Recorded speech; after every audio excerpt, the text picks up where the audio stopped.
আসসালামু আলাইকুম বেকারে আন্তরিকভাবে শুভেচ্ছা ও অভিনন্দন। মনের অন্তরস্থল থেকে সবার জন্য ভালোবাসা ও দোয়া লইল। কিছু গুরুত্বপূর্ণ হতে হয়তো মনে হচ্ছে তোরা একটা খেয়াল করি চাইস।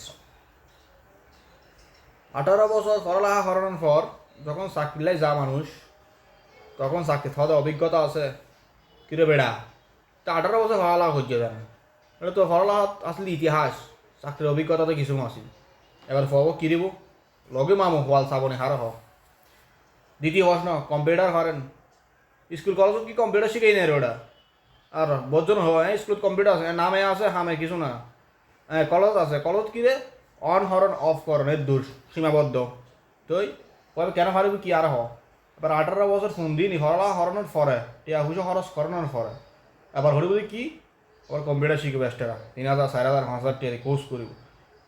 সুলতান এরপর তোরা পড়ালা হবে তো ইতিহাস কিলে দিস সব তো হদ ইতিহাস বড় জানানো লাগবো। ইতিহাস জানি কি তুই শরীর গোড়া জানি তো ইতিহাস মতো আর শরীর গোড়া জানি তোমার তো অভিজ্ঞতা তো অভিজ্ঞতা দে কেন কি দিব। হ্যাঁ, এখনও পড়ালা হয়ে গেছে কি জানোস না, ব্যবসা প্রতিষ্ঠা মানে বুকে ব্যবসা। আর যেখানে এ প্লাস গুড়ু বাড়ি কিন্তু ফুডাক মানে ফুডাক বিক্রি করার। এখন তো এ প্লাস কোনো দামই নাই, জিপির কোনো দামই নাই। কিনলে হবুজ দৌড় বেড়া দাম এই কিন হরি লাভ কি?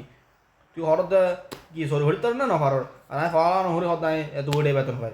তো এই কোনো দামই নেই, এরকম ফুডাকের মতো বেচা কিনা হদ দেখুন ন বুঝিলাম। সুলতান এরবার দেশের মারও শুধু দিলি তোরা মা গিরি ভাই বয়স দিয়েছে ইতিহাস শরীর গোড়াত লাদ অভিজ্ঞতা তোরার মারা সুদি।